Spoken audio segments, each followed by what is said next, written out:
pelikulang ito, pagkatapos lamang ng 6 na araw na pagpapalabas, ay nangunguna sa mga charts sa 12 bansa na nagpapakita ng antas ng kasikatan nito.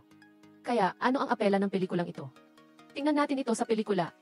Si Effie Tianji ay isang binata na nagtapos sa serbisyo militar at pumili ng isang normal na universidad para sa mas mataas na edukasyon upang mabawasan ang pinansyal na pasanin sa kanyang pamilya. Nagtrabaho siya ng part-time sa isang convenience store at sa gabing iyon, habang nagbabantay sa gabi, nakilala niya ang isang partikular na nakakainis na tiyuhin.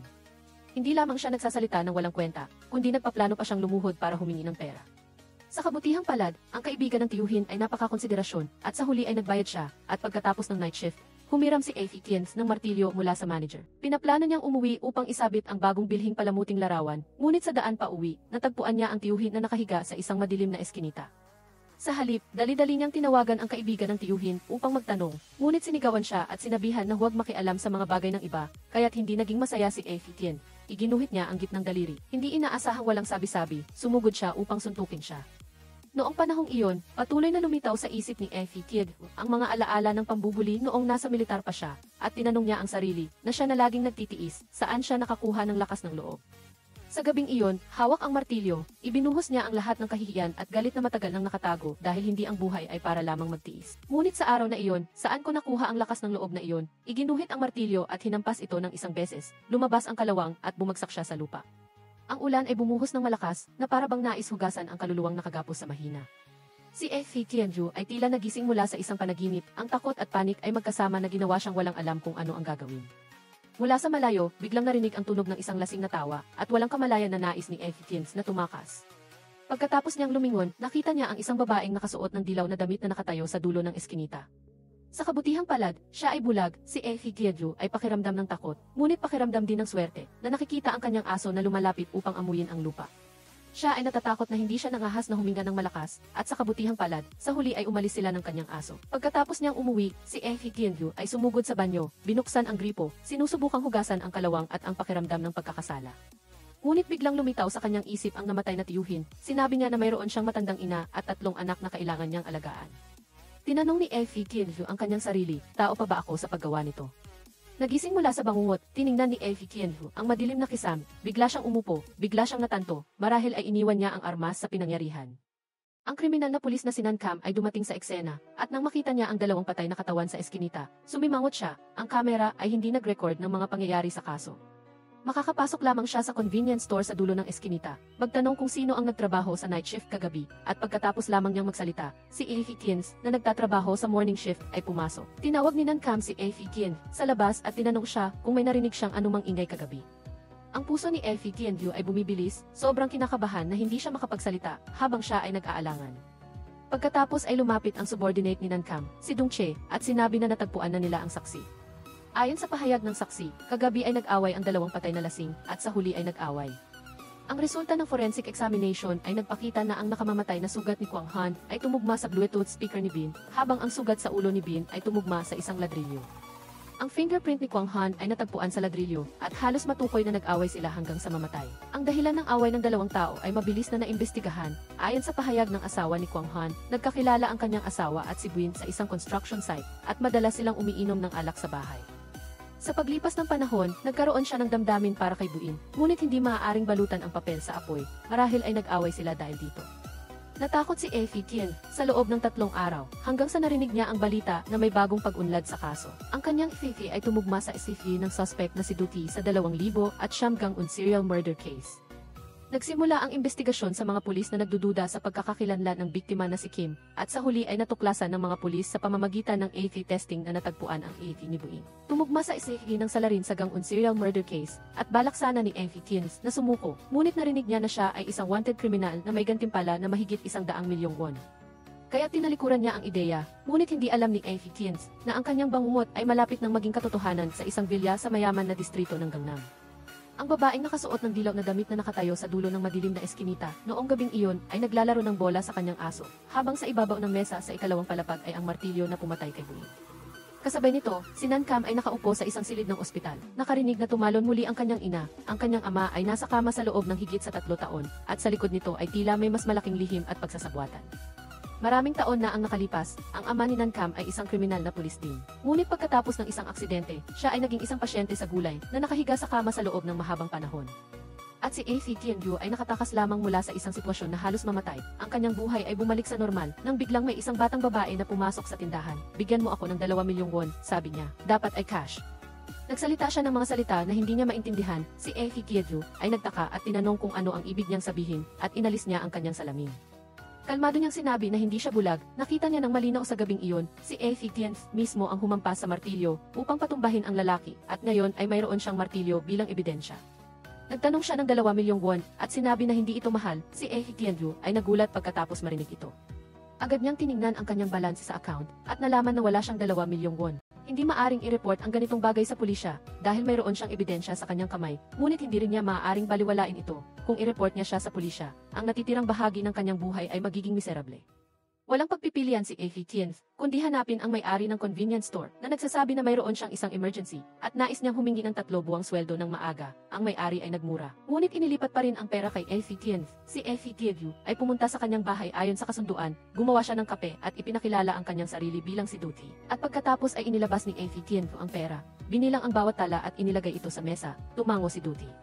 Pagkatapos makita ito, sabi niya na kailangan niyang magbayad ng parehong halaga bawat buwan. Biglang tumahimik ang silid. Inakala ni A.C. Tianyu na mali ang narinig niya. Inilabas ni Duty ang martilyo mula sa drawer at malamig na sinabi, ang pag-alam at hindi pag-uulat ay isang krimen. Ako ay kumuha ng ganoong panganib, kaya't natural lamang na magbayad ka ng kaunting pera para sa hush money bawat buwan. Pagkatapos ay mayabang na ikinuwento ni Duty na dapat siyang magpasalamat sa kanyang aso na si Rex na gustong dilaan ang mga bagay. Kung wala siya, si A.C. Tianyu ay nasa kulungan na. Ayaw ni A.C. Tianyu na makisali pa.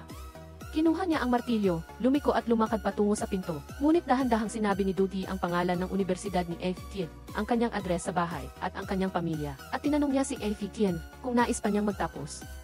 Siyempre gusto ni A.C. Tianyu, ngunit banta ni Duty sa kanya na kung hindi siya magbayad sa oras, susunugin niya ang iyong kasalanan sa paaralan, basta't magbabayad ka ng maayos, papayagan kitang pumunta roon. Pagkatapos niyang itaas ang kanyang ulo, biglang nagbago ang eksena sa harap niya, at mula sa malayo, si Duty ay tinatawag siya na may kasamang aso. Halika rito, hayop ka, hindi ko inaasahan na ganyan ka. Tumakbo siya ng buong lakas, at sa katotohanan, naramdaman din ni Duty ang intensyon ng pagpatay mula sa kanya. Ngunit huli na ang lahat, itinaas niya ang martilyo, lumukso at malakas na hinampas ito sa ulo niya, sa kanyang bulsa. Hawak din niya ang sandata ng krimen, naramdaman ni A.C. Tianyu na umakyat ang kalawang sa kanyang utak. Nataranta siya at tumakas mula sa bahay ni Duty. Iniiwan ang hindi mabilang na ebidensya sa pinangyarihan. Matapos ang ilang araw ng walang anumang galaw, hanggang sa napansin ng delivery boy na parami ng parami ang gatas sa bahay ni Duty. Umakyat siya sa pader at tumingin sa loob. Natakot siya hanggang sa bumagsak siya sa lupa. Mabilis na kinordonan ng pulisya ang eksena, at ang mga sentipedes ay tumakbo ng ligaw sa bakuran. Naghukay siya ng isang malaking butas sa bakuran, at natagpuan ng mga forensic scientist ang 2 nabubulok na bangkay sa butas na ito, habang si A.C. Tianyu ay nasa kanyang inuupahang bahay sa loob ng 3 araw, na iniisip lamang ang patay na si Duty. Siya ay napakausyoso, bakit hindi pa siya inaresto ng pulisya? At sa istasyon ng pulisya, si Dong Che ay nag-iisip na tinitingnan ang mga resulta ng forensic examination. Gayon, walang dayuhan na dumating, sa tasa ng kape ay may laway lang ng aso, pati sa mesa, pati sa pinto, sa loob at labas ng bahay ay ganoon din. Ito ay dahil sa 3 araw na ginugol ni A.C. Tianyu upang burahin ang ebidensya. Ngunit hindi tanga si Nankam. Natuklasan niya ang isang kahina-hinalang punto. Kung walang dayuhan na dumating, bakit gumamit ng papel na tasa para sa kape? Pinapaalala ni Dong Che sa kanya, ang case analysis meeting na ito ay hindi para talakayin ang pumatay kay Duty, kundi ang taong pinatay niya. Natagpuan ng forensic sa bakuran ang mga buto ng tiyuhin at tiyahin ni Duty na nawawala sa loob ng maraming taon. Tinanong ni Nankam ang mga kamag-anak at kaibigan ni Duty at nalaman ang kanyang pagkatao. Mula pagkabata, naulila siya sa kanyang mga magulang at inampon ng kanyang tiyuhin at tiyahin. Tinuringan nila siyang parang tunay na anak at pinag-aral sa pinakamagandang paaralan para sa mga mayayaman sa lugar, kung saan nakipagkaibigan siya sa ilang mayayamang pamilya. Upang mas makasama sa grupo, ginamit niya ang lahat ng kanyang naipong pera sa loob ng maraming taon upang bumili ng 8 life insurance policies para sa kanyang tiyuhin at tiyahin, pagkatapos ay gumawa ng aksidente upang patayin sila. Nakita kong may nagsasabi, kung binayaran na niya ang kanyang kasalanan ng kanyang buhay, dapat siyang ipagdasal na maligtas. Ayaw ko. Kung hindi siya nagsisisi sa kanyang mga kasalanan, ang kanyang esensya ay hindi dapat maging isang anting-anting. Kaya't mangyaring huwag siyang ipagdasal na maligtas. Di nagtagal, iniulat na ng media ang kaso at pinanood ni A.C. Tang ang balita. Balak sana niyang magtapat, ngunit nagbago ang kanyang isip. Dinala ni Police Trong Jin si Reg para sa maayos na pagtatanong ayon sa patakaran. Ngunit sa daan, nakasalubong niya ang 2 lasing na tambay at binasag ng isa sa kanila ang bote ng alak at sinaksak si Trong Jin. Hindi sinasadyang nasaksihan ni A.C. Tang ang eksenang ito habang lumabas siya para bumili ng pagkain. Nakita niyang namimilipit sa sakit si Trong Jin sa gilid ng kalsada. Kaya, sinundan niya ang dalawang tambay at sa isang eskinita, nakasalubong niya ang mga ito. Punyeta ang amoy ng alak. Halika rito. Nakita niya ang dalawang tambay na walang galang na kinakalkal ang kanyang bulsa sa harap niya. Naalala niya si Nabuin at Gigi at biglang lumitaw ang pagpatay sa kanyang isipan. Kinabukasan ng umaga, dalawang patay na katawan ang natagpuan sa isang liblib na lugar. Pagkatapos lumabas sa ospital, bumalik si Trong Jin sa kanyang unit at mainit siyang tinanggap ng kanyang mga kasamahan. Sa kabaliktaran ng masayang kapaligiran na iyon, isang libing ang ginaganap para sa dalawang masamang tao sa ibang lugar. Sinuri ni Nankam ang mga biktima. Ang isa sa kanila ay pamilyar sa kanya, bumalik sa nakaraan. Si Jun Seo ang biktima sa unang kriminal na kaso na hawak niya noong nagsisimula pa lang siya sa kanyang karera. Si Jun Seo ay isang magaling na estudyante na nakapasa sa pinakamagandang mataas na paaralan sa pamamagitan ng kanyang sariling pagsisikap. Ngunit sa kasamaang palad, hinaras siya ng dalawang tambay. Matapos dalhin sa istasyon ng pulis, puno ng pasa ang katawan ng tiyahin at hindi nagtagal ay na-rape at di nagtagal matapos ang trahedya. Tumalon si Jun Seo mula sa mataas na lugar na nagtapos sa kanyang batang buhay. Kahit na inaresto ni Nankam ang mga menor de edad na gumawa ng krimen, ang kaso na puno ng ebidensya ay naging kakulangan sa ebidensya dahil sa manipulasyon ng mga magulang ng mga suspect. Ang kaso ay nagtagal hanggang sa eksperyo ng panahon ng pag-usig at hindi nagkaroon ng desisyon. Kaya, nakatakas ang mga taong iyon sa parusa ng batas. Ang ama ni Jun Seo ay nagsumite ng reklamo tungkol sa kasong ito sa loob ng maraming taon, ngunit hindi pa rin nakukuha ang nais niyang resulta. Samantala, sa kanyang inuupahang bahay, nakatanggap si Esetang ng isang pribadong imbitasyon sa chat Mulakay. Dahil sa kuryosidad, pinindot niya ito at hindi niya inaasahan na tinawag siya ng kalaban sa kanyang pangalan.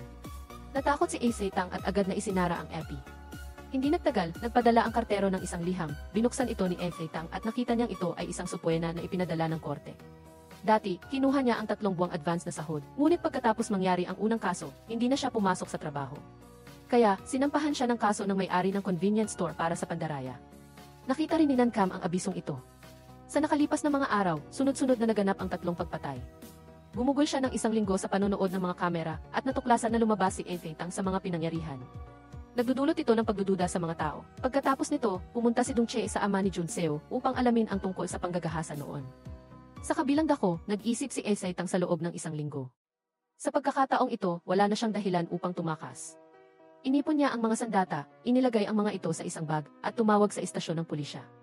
Sinuri ng opisyal ang abiso sa paglilitis at nakitang napakaraming taong nagkukumpisal, kaya hindi agad natugunan ng istasyon ng pulisya ang lahat. Kaya, hiniling ng opisyal kay Esetang na pumunta sa istasyon ng pulisya bandang 9 ng gabi. Habang kinukuha niya ang ebidensya, sa istasyon ng pulisya ay inamin na ni Sang Isi ang kanyang krimen. Pagkarinig ng balita, nagmamadaling pumunta si Nankam, dala ang pahayag ng saksi, at pumasok sa silid ng interogasyon. Nang yumuko si Sang Isi, tinanong siya ni Nankam kung gusto niya ng sigarilyo. Sinabi ni Sang Isi na matagal na siyang tumigil sa paninigarilyo. Patuloy na nagtanong si Nankam, kung gayon, bakit mo inaako ang kasalanan ng iba? Nag-angat ng ulo si Sang Isi na may gulo sa mukha. Sinabi ni Nankam na ang mukha ng isang tao ay may peklat mula sa isang sigarilyo. Nangangahulugan iyon na ang pumatay ay naninigarilyo. Bukod pa rito, ipinakita ng forensic examination na ang dalawang biktima ay lumaban ng husto bago sila namatay. Ipinahihiwatig nito na hindi sila namatay dahil sa biglaang pag-atake. Ang nakamamatay na sugat ay nasa kanang bahagi ng utak. Ipinahihiwatig din nito na ang pumatay ay gumagamit ng kanang kamay, ngunit si Sang Isu ay nagsulat ng kanyang pangalan gamit ang kanyang kaliwang kamay. Pagkatapos sabihin ito, tumalikod si Nankam at umalis sa silid ng interogasyon. Pagkatapos ng ilang sandali, hinanap ni Nankam si Dongche at sinabihan ang kanyang estudyante na huwag magmadali na ang kasong ito ay hindi ganoon kasimple. Noon lang na-realize ni Dongche na nagawa siya ng malaking pagkakamali. Tinawagan niya ang retiradong ina at sinabi na kinilala nila si Sang If bilang suspect. Pagkatapos nito, pumunta si Nankam sa ospital para magtanong at doon niya nalaman na pinalaya na si Sang If. Tinanong ni Nankam si Sang Isi kung kilala niya ang pumatay. Bumuntong hininga si Sang Isi. 2 araw na ang nakalilipas, hindi sinasadya niyang nabasa sa balita na may naghiganti para sa kanyang anak. Wala siyang lakas ng loob na pumatay, ngunit handa siyang akuin ang krimen para sa pumatay. Bilang opisyal na namamahala sa kaso ni Dongche, naunawaan ni Nankam ang mga aksyon ni Sang If. Ngunit kahit gusto mong maghiganti, dapat ay sundin ang tamang proseso ng batas. Sumagot si Sang Isi nang walang magawa, kung mapaparusahan ng batas ang pumatay. Ang 2 demonyo na iyon ay nasa kulungan na sana, hindi sila namatay ng ganoon kabilis. Mabilis lumipas ang oras, at sumapit na ang 9:00 ng gabi. Huminga ng malalim si Esetang, handa na siyang pumunta sa istasyon ng pulisya upang magtapat. Ngunit sa sandaling iyon, isang sasakyan ang biglang humarurot at hinablot ang bag niya na naging dahilan ng kanyang pagbagsak at pagkasugat sa kalsada. Kasabay nito, ang 2 magnanakaw ay naghanap ng isang liblib na lugar, binuksan ang bag ni Esetang, at nakita na wala itong laman, kaya't galit nila itong itinapon sa ilog. Unti-unting lumubog sa ilalim ng tubig ang martilyo at ang brick na may dugo ng biktima. Kasabay nito, si Sang Isi ay nakaupo sa wheelchair at naaalala ang nangyari noong nakaraang linggo. Nakatanggap siya ng isang misteryosong imbitasyon sa chat. Sinabihan siya ng kabilang tao na maghiganti ng hindi nag-aalala dahil may mag-aasikaso sa mga kahihinatnan. Kinuha ni Sang Isi ang lahat ng kanyang lakas ng loob upang sundan ang dalawang bastos na batang lalaki sa isang eskinita, ngunit pagkatapos ay nakita niyang may nauna ng kumilos kaysa sa kanya. Sa isang sulyap, parang nakita niya ang misteryosong tao noong araw na iyon at agad niyang itinulak ang kanyang wheelchair upang sundan siya, ngunit sa isang madaling pagliko ay hindi sinasadyang nahulog siya sa lupa at nang iangat niya ang kanyang ulo. Ang taong iyon ay nawala na sa emergency exit. Sa sandaling iyon, sumilip si Esay Tang at tinanong si Sang Isi kung kailangan niya ng tulong, ngunit sinabihan siya ni Sang Isi na umalis na doon. Sa ospital, naglalakad ang mga pulis at naaalala ni Esay Tang ang misteryosong pag-uusap noong araw na iyon. Hindi niya maiwasang tanungin si Sang Isi kung siya ba ang nag-utos sa mga magnanakaw na kunin ang kanyang bag. Inulit lang ni Sang Isi ang sinabi niya kanina, sinasabihan si Esay Tang na umalis na sa ospital. Ikaw ang nasa balita sa Tsihi, marami akong gustong sabihin sa iyo. Tingnan mo ang balita sa Tsihi, ikaw nga iyon, ikaw ang nag-uwi sa akin, di ba? Maraming nanonood dito kaya umalis ka na. Tito, wala na akong pakialam sa mga bagay na iyon ngayon, sa katunayan. Bakit mo iyon ginawa? Sinusubaybayan mo ba ako, kaya ang motorsiklo na iyon ay sa iyo rin? Anong motorsiklo? Hindi totoo yan. Sa madaling salita, panoorin mo sa balita sa G ang aking paliwanag. Sige na, pagkatapos umalis ni Esay Tang, nag-iisang bumalik si Sang AC sa kanyang silid sa ospital. Gulong-gulo ang kanyang isipan, naaalala niya ang paghiganti sa pagkamatay ng kanyang anak. Ininom niya ang isang dakot ng sleeping pills, balak niyang tapusin ang kanyang buhay sa ganitong paraan. Siya ay gumapang sa sahig, at sa huling sandali ng kanyang buhay, parang nakita niya ang kanyang namatay na anak na nasa tabi niya. Mabilis lumipas ang panahon na parang aso na tumatakbo sa bukid. Agad-agad, 4 na buwan ang lumipas. Nang gabing iyon, lasing si Prosecutor J at tumawag ng substitute driver. Lumabas si Litang sa kotse, sumakay, at natulog muli nang hindi niya alam na may sumusunod sa kanya. Nagising siya at nakaramdam siya ng kakaiba. Parang hindi ito ang direksyon na tinatahak ng driver. Driver, saan tayo pupunta? Pagkatapos, huminto ang kotse. At pinindot niya ang switch ng electroshock gun, at nang magising si Litang, nasa ibang mundo na siya. Sa nakalipas na 4 na buwan, bumuo ang police department ng isang task force para imbestigahan ang kaso ng 2 batang lalaki. Ngunit abala sila at wala pa ring nakuhang resulta. Matapos buwagin ang task force, inilipat ang kaso kay Nangam. Para malutas ang kaso sa lalong madaling panahon, hinanap niya ang tech expert na si Zobin. Ibinigay sa kanya ang ilang ulat ng mga kaso na nangyari kamakailan, at tinanong siya kung ano ang kanyang iniisip. Si Zobin ay isang hacker na nahuhumaling sa mga kaso ng pagpatay. Nahuli siya ni Nangam dahil sa pag-hack niya sa server ng police department. Matapos suriin ang mga file ng kaso, pakiramdam niya ay hindi ito serial killings. Iba-iba ang aura, magkakaiba ang lugar ng krimen, at magkakaiba ang pamamaraan ng pagpatay. Ang 4 na kaso ay tila walang anumang koneksyon. Ngunit matapos idagdag ang kaso ng piskal, nagbago ang sitwasyon na parang unti-unting umuunlad. Tama, kaya hindi natin maaaring alisin ang posibilidad na ito ay isang serial killing case. Nga pala, sa tingin mo, hindi ba ito kakaiba? Ano nang kakaiba? Bago patayin ang mga biktima, hindi pinakinggan ng killer ang kanilang pag-amin. Bakit ang mga taong ito lang ang pinapatay niya? Hindi ba ito napakakaiba? Hindi lang kutsilyo ang ginagamit ng killer, sinaksak niya rin ang mga biktima sa puso. Ang mga sugat sa katawan ng biktima ay nagpapakita na hindi nag-atubili ang killer. Batay sa oras ng krimen, makikita na ang krimen ay ginawa ng mabilis at tuloy-tuloy. Naintindihan ni Nangam na ang killer ay patuloy na nag-i-evolve at ang paraan ng pagpatay ay lalong nagiging sopistikado. Tumawa at tumango rin si Jobin bilang pag-apruba. Matapos umalis si Nangam, tumunog ang doorbell. Ang dumating ay si Litang na nawala sa loob ng 4 na buwan. Pinaalalahanan ni Jobin si Litang na mag-ingat dahil mayroong isang pulis na may napakahusay na ika-6 na pandama. Nagmamadaling umalis si Litang pagkatapos niyang marinig ito. Ngunit nang bumaba siya sa hagdan, nakasalubong niya si Dongche na nagtanong kung gaano karaming delivery ang naihatid niya. Sinabi ni Litang na 1 lang ang naihatid niya. Bumalik si Dongche sa sasakyan at sinabing, isang delivery lang ang in-order ni Jobin, marahil ay 1 lang ang tao. Kung titingnan, hindi pa pala umalis si Nangam. Tiningnan niya ang papalayong anino ng delivery man at bigla siyang nakaramdam ng pagiging pamilyar. Ngunit nang makatugon siya, nakatakas na si Litang. Dali-daling sinabihan ni Nangam si Dongche na habulin siya, habang siya naman ay tumakbo paakyat para tanungin si Jobin. Ilang tao na ba ang napatay mo? Nagkunwari si Jobin na inosente, na ikinagalit ni Nangam, at nakipag-usap siya kay Jobin. Sige, mang-aasar ka pa sa akin, may kaso kang neglect of duty, duwag ka, ha ha ha. Napapagalitan ni Nangam si Jobin. Ngunit hindi niya alam na habang hindi siya nakatingin, na-upload na ni Jobin ang video sa internet. Sa pagkakataong ito, lumapit si Nangam para tingnan, at nakita niyang hindi si Litang ang taong iyon. Nagalit na sana siya nang tumawag ang Dian at sinabing na-upload na sa internet ang video ni Nanggam na nananakit ng tao. At ang kwento kung bakit kilala ni Jobin si Litang ay nagsimula 4 na buwan na ang nakalipas. 3 araw bago maganap ang krimen sa Dunsan, ang mga biktima ay 2 high school students na dating mga bully na lubhang ikinabigla ng lahat. Nang panahong iyon, tumakas si Litang mula sa ospital at umuwi sa boarding house. Upang hindi madamay ang kanyang pamilya, nag-iwan siya ng farewell letter sa kanyang mga magulang at tumakas. Pagkatapos ng 1 linggo, dumaan siya sa maraming lungsod at balak niyang tumakas sa ibang bansa, ngunit nakilala niya si Jobin sa subway. Nahuhumaling si Jobin sa kwento ni Batman at Robin at gusto niyang maging isang karakter sa comic book na nagpaparusa sa masasamang tao. Maghapon siyang naghahanap ng ebidensya sa internet. Kung masama ang biktima, tutulungan niya ang killer na burahin ang ebidensya. Ito ang pinakagusto niyang laro. Gusto niyang yayain si Litang na sumali sa grupo at gumawa ng malalaking bagay, ngunit walang pag-aalinlangang tumanggi si Litang. Sinabi niya na ang pagpatay niya ay dahil sa isang biglaang bugso ng damdamin, ngunit hindi iyon ang iniisip ni Jobin. Ang 3 sunod-sunod na kaso ay pawang pumatay sa mga masasamang tao. Naniniwala siya na si Litang ay may kakayahan na amuyin ang mga masasamang tao. Kung pumayag si Litang, maari siyang magbigay ng mga bagong pagkakakilanlan at ebidensya. Sa mesa ay mayroong ebidensya na ginahasa ng piskal ang isang high school student, at sa likod ng display cabinet ay mayroong mga kagamitan. Kung papayag si Litang na sumali sa grupo, maaari na siyang umalis ngayon. Balik sa kasalukuyan, sinuspinde sa kanyang posisyon si Nanggam dahil sa maraming akusasyon, tulad ng paglabag sa pribadong ari-arian at paggamit ng puwersa sa pagpapatupad ng batas. Samantala, opisyal na sumali si Litang sa grupo ni Jobin at naging isang mamamatay tao sa dilim. Ang isa ay nangolekta ng ebidensya, ang isa naman ay pumapatay at nagtatago ng mga bangkay. Sa loob lamang ng 4 na buwan, nakagawa na ang dalawa ng maraming krimen na ikinagulo ng buong Seoul.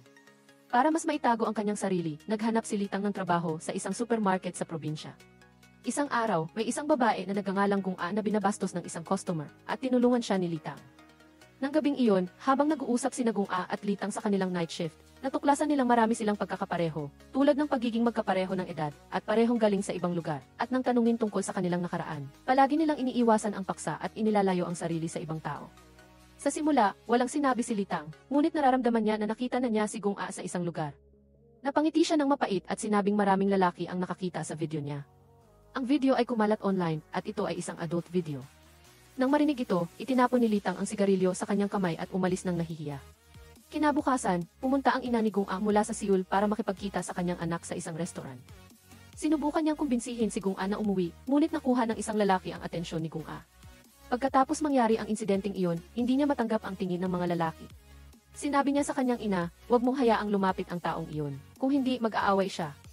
Hindi dahil sa dahilan na iyon. Kaya, bakit? Sabihin mo na, tingnan mo ang pagiging utal mo na hindi makapagsalita.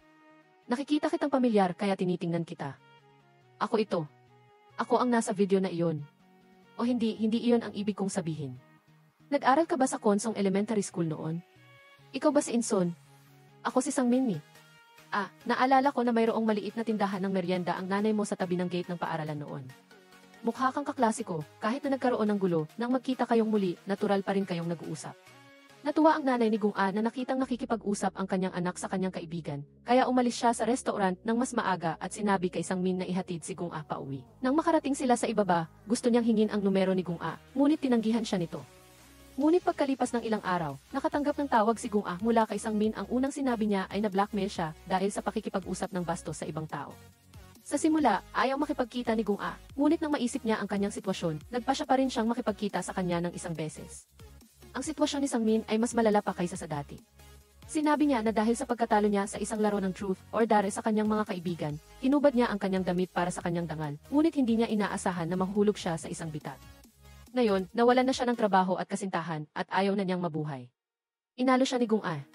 Sa kabutihang palad, hindi na post ang video at nag-usap sila hanggang gabi. Pagkatapos, dahil lasing si Sang Min, hindi siya makapagmaneho, kaya nanatili siya sa bahay ni Gung-a. May naaalala ka na ba? Naalala ni Sang Min ang init ng gabing iyon. Kahit na bumalik na ang kanyang katawan sa Seoul, nanatili ang kanyang kaluluwa sa Busan. Isang araw, tinanong siya ng kanyang kasintahan kung may problema, ngunit umiling si Sang Min at sinabing wala. Lumabas na hindi naman talaga na blackmail si Sang Min pagkatapos kumain, gumamit siya ng dahilan sa trabaho para pumunta sa Busan. Pagkatapos nilang magtalik, lakas loob na nagmungkahi si Gung-a na bumalik na sila sa Seoul para magsimula ng bagong buhay kasama siya. Ngunit pagkasabi niya nito, tumunog ang cellphone ni Sang Min. Tiningnan niya ito at agad na inilagay ang cellphone nang nakataob sa nightstand. bumaba si Gong-a sa kama, kinuha ang cellphone ni Sang-min, at nakita ang isang video ng imbitasyon sa kasal. Lumapit si Sang-min at inagaw ang cellphone, sinampal siya ni Gong-a. Nagsimulang magmura si Sang-min, tinawag niyang prostitute, si Gong-a. Pagkatapos magmura, tumalikod siya at akmang aalis, ngunit hinila siya ni Gong-a pabalik. Binalaan ni Gong-a si Sang-min na isa sa publiko niya ang kanilang relasyon, ngunit pagkasabi niya nito, sinakal siya ni Sang-min at itinulak sa kama. Ikaw ang unang umakit sa akin, bakit mo ako sinisisi? Punyeta, prostitute. Habang sinasakal siya, naalala ni Gong-a ang kahihiyan sa kanyang buhay at ang masasayang buwan na kasama niya. Ano ang dapat kong gawin? Hindi nagtagal at namatay si Gong-a. Kinabukasan, sabay na nanonood ng balita si Nanangam at Litang.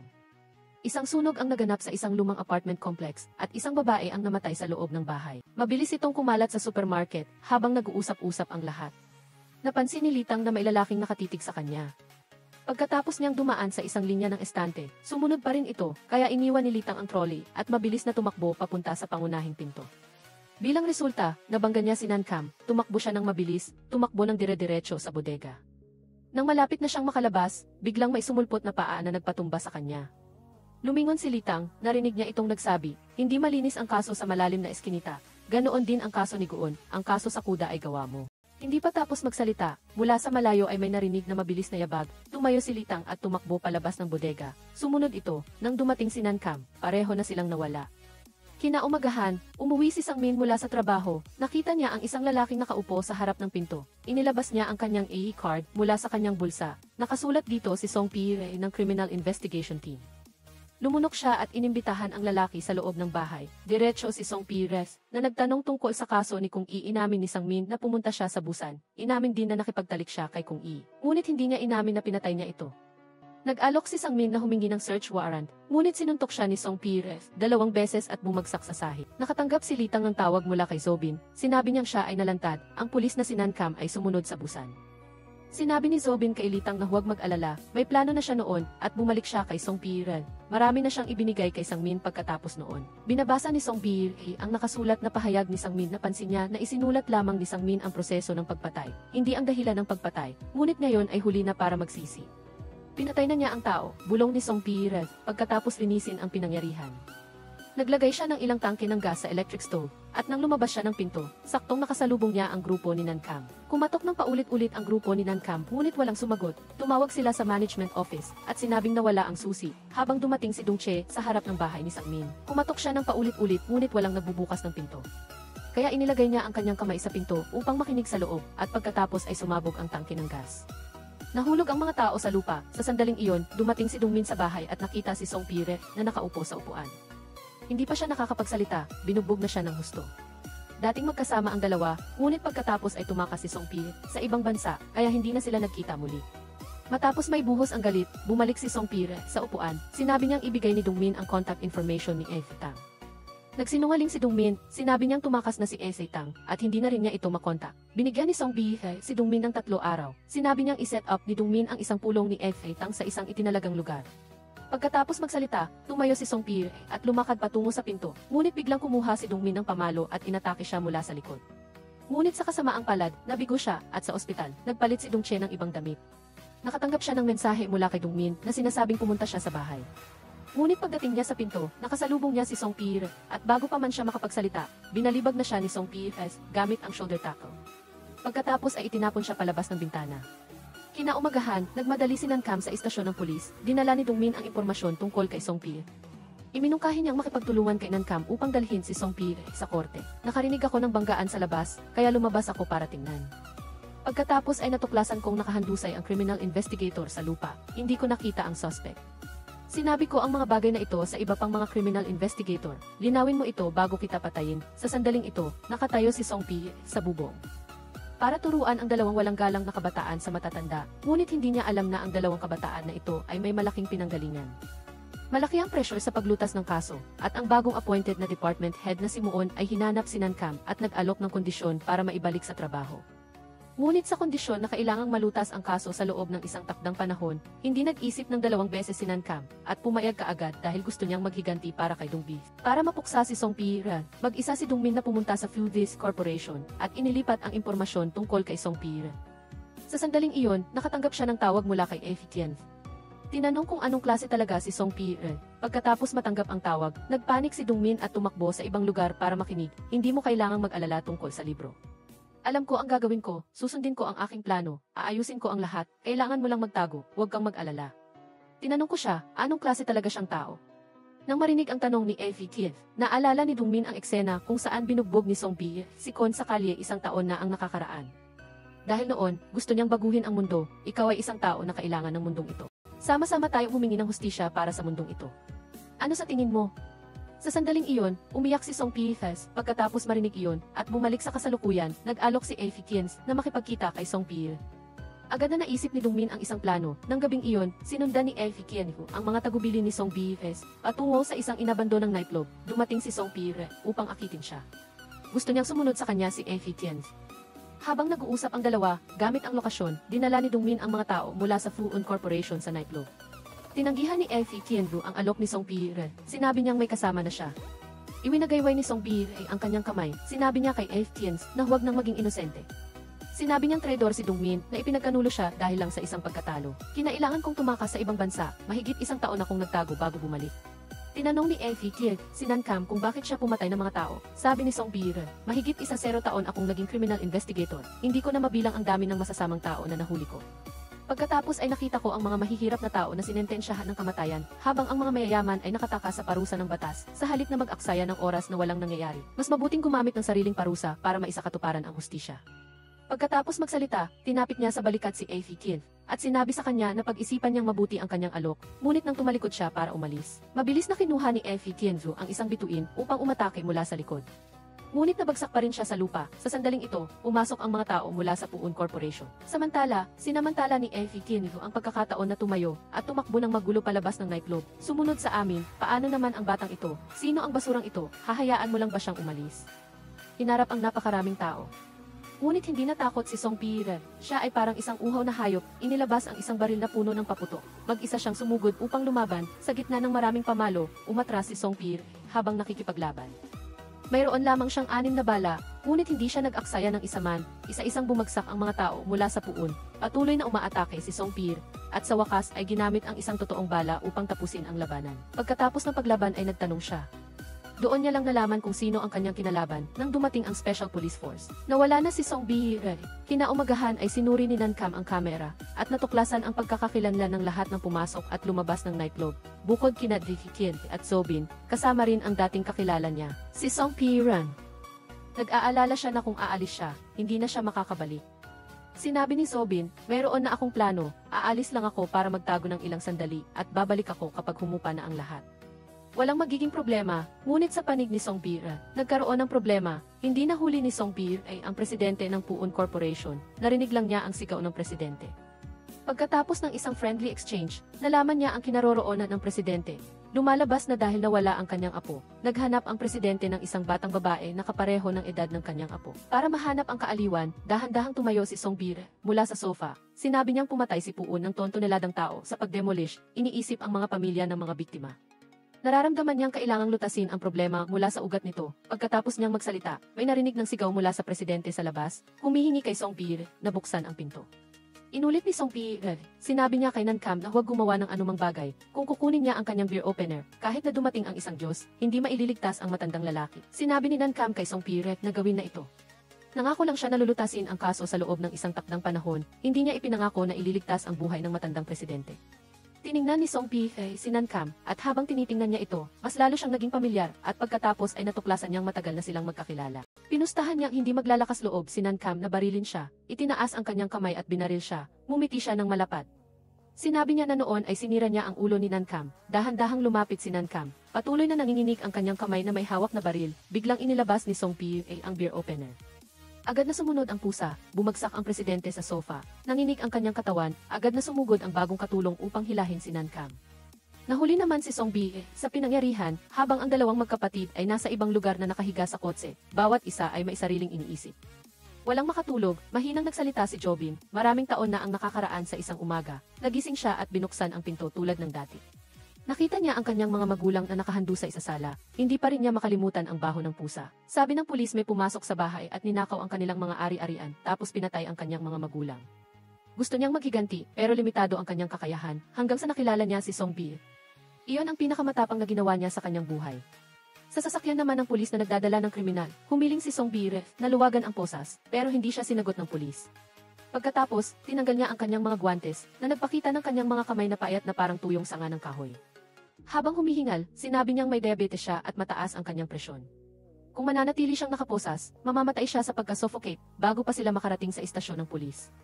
Ang pulis na nakaupo sa tabi niya ay walang magawa at akmang luluwagan na ang posas.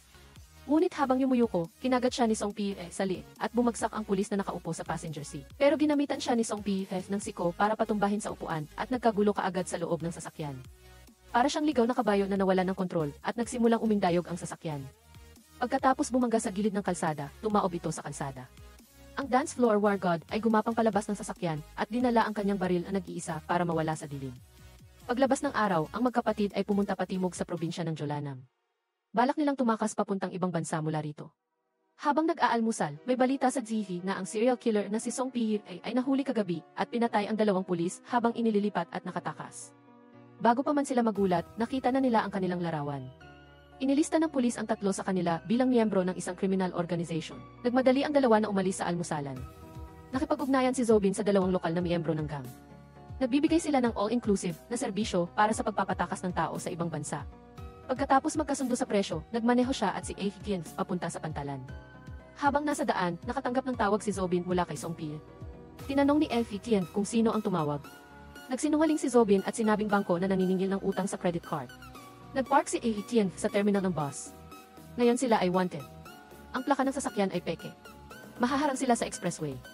Ang paglalakbay na magkasama ay napakalaking target. Iminungkahi ni Zobin na maghiwalay sila. Napansin ni Evie Tienvo habang nasa banyo si Zobin, nilagyan niya ng tracking software ang kanyang cellphone. Isang tao ay magsasakyan at ang isa ay magbubus. Magkita na lang sila sa pantalan, pero nang makarating si Evie Tienvo sa pantalan, hindi niya makita si Zobin. Hindi pala pumunta sa pantalan si Zobin. Bumalik siya sa Seoul para hanapin si Nankam. Sinasabi sa kanya kung nasaan si Song Bi. Sa ngayon, may dalang bulaklak si Song Bi papunta sa ospital kung saan nakaratay ang tatay ni Nankam. Tinanong ni Nankam si Zobin kung ilang tao na ang napatay niya. Sinabi niyang kung aamin siya ngayon, may tuturing pa rin itong self-confession. Pagkatapos niyang sabihin iyon, tumunog ang kanyang cellphone at tumawag ang ospital. Sinabi sa kanya ng doktor sa kabilang linya na tinanggalan ng oxygen mask ang kanyang tatay at pumanaw na ito. Nagalit si Nankam at dali-daling lumabas ng ospital. Habang sinisimulan niya ang makina ng sasakyan, tinanong niya kung nasaan si Song Bi. Sa kabilang banda, nakita ni Evie Tienvo ang suicide note ni Zobin sa kanyang bulsa. Hindi pala talaga balak ni Zobin na sumama sa kanya sa ibang bansa. Pagkatapos mag-alinlangan, humiram si Evie Tienvo ng motor sa lokal na miyembro ng gang at bumalik sa istasyon kung saan sila naghiwalay. Binuksan niya ang kanyang cellphone at nalaman niyang bumalik si Zobin sa Seoul. Habang hinahanap niya si Song Bi, inamin ni Zobin na pinatay nila ni Evie Tienvo ang taga-usi.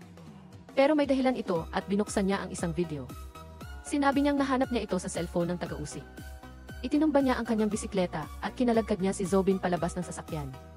Sumigaw siya at tinanong siya kung sino siya para magdesisyon kung sino ang dapat mabuhay at sino ang dapat mamatay. Akala mo ba Diyos ka? Ikaw ba ang magpaparusa sa kanila? Sino ka para magdesisyon kung sino ang dapat mabuhay at sino ang dapat mamatay? Tumingala si Zobin at tinanong si Nankam kung dapat siyang hayaan ang batas na lumuhod sa harap ng mga mapagkunwari. Ang mga may pera at kapangyarihan ay nambubuli sa mahihina. Ano ang dapat piliin ng ordinaryong tao? Magtiis at magtiis o maghintay sa hustisyang hindi kailanman darating? Matagal na nag-isip si Nankam pero hindi niya mahanap ang sagot. Patuloy na nagtanong si Zobin kung nandito ba sila para hanapin si Song Bi. May warrant ba? Naaprubahan ba ng mga nakatataas ang operasyong ito? Galit na sinabi ni Nankam na mayroon siyang sapat na dahilan para gawin ito. Samantala, gumamit si Evie Tienvo ng gigi at natagpuan niya ang isang inabandonang pabrika. Ang lugar ay nasa masamang kalagayan at patuloy na kumukurap ang mga fluorescent lamp. Naglakad si Song Bi nang pabalik-balik sa malabong ilaw at ikinuwento ang nakaraan. Sinabi niyang anak siya ng isang mamamatay tao at hindi madali para sa kanya ang maging pulis. Sinubukan niyang aralin ang lahat ng asignatura at pinangarap na balang araw ay magiging isang homicide detective siya tulad ng tatay ni Nankam. Ngunit isang araw, kailangang bumalik ng may-ari ng kantin sa kanyang bansa. Hiningi ng tatay ni Nankam ang tulong niya at ipinadala niya ang isang kahon ng yamhur sa may-ari. Hindi niya inasahan na pagkatapos lang ng ilang sandali, nahuli ang babae. Ang krimen ay trans-border drug trafficking, inakala ni Song Bi. Inisip niya na makakatanggap siya ng sagot na undercover cop. Sa halip, binugbog siya ng husto ng tatay ni Nankam. Sa oras na iyon, gumuho ang imahe ng kanyang bayani sa mata ni Song Bi. Nagdesisyon siyang labanan ang hindi makatarungang mundo. Biglang lumitaw si Evie Tienvo at pinutol ang kanyang paggunita. Itinaas niya ang kanyang baril at binaril siya, at mabilis na nagtago si Efi sa dilim. Pagkatapos noon, kinuha niya ang kutsilyo at mabilis na lumapit, at sinaksak ang tiyan ni Song Pil. Agad na naglaban ang dalawa at tumulong din si Zobin. Gusto niyang agawin ang baril sa kamay ni Song Pil, at lumabas din si Nankam, na nag-aim sa ulo ni Song Pil. Pagkatapos ng isang putok, sabay na bumagsak sa lupa sina Song Pil at Zobin. Tumagos ang bala sa bewang ni Song Pil, pero sa kasamaang palad, tumama ito sa puso ni Zobin. Nang makita ito ni Efi, nanghina siya at lumapit sa kanyang kaibigan. Lumuhod siya sa lupa, ngunit hindi na humihinga si Zobin. Si Song Pil, na nakasandal sa isang tabi, ay humihingal at sinabi, ang tatay ni Nankam ay hindi masamang tao. Naging drug dealer lang siya dahil sa sobrang kahirapan, sobrang hirap na sinasabi ng asawa niya na wala siyang silbi. Lumapit si Efi at hiningi kay Nankam ang baril. Nagitnit ang ngipin ni Nankam at tinanong siya, ano ang karapatan mo na magdesisyon sa buhay at kamatayan ng ibang tao? Isang buwan pagkatapos, ipinahayag ni Department Head Moon sa isang press conference na formal na nalutas ng pulisya ang isang partikular na malubhang kaso ng serial killing. Ang salarin na si Song Pil ay pumatay ng mahigit 30 tao sa loob ng 5 taon. Ang kasabwat na si Zobin ay sinira ang ebidensya. Ang dalawang kriminal ay napakatuso at hindi kailanman nag-iwan ng ebidensya sa crime scene. Ngunit natuklasan ng pulisya ang isang gintong pitch sa pinangyarihan ng krimen ng propesor sa Busan. Natukoy ng forensic medicine na naroon si Zobin sa pinangyarihan ng krimen sa pamamagitan ng mga marka ng kagat sa prutas. Bukod pa rito, natuklasan din ng pulisya ang isang lihim na bodega sa bahay ni Zobin. Sa loob nito ay may maraming sandata na may dugo ng biktima at bawat sandata ay may fingerprints ni Song Pil. Isang reporter ang nagtanong kung nasaan si Efi sa grupo. Ngunit hindi nasagot ang tanong na ito. Mas maingat siya kaysa sa ordinaryong tao at hindi siya nag-iiwan ng kahit isang fingerprint sa bawat krimen.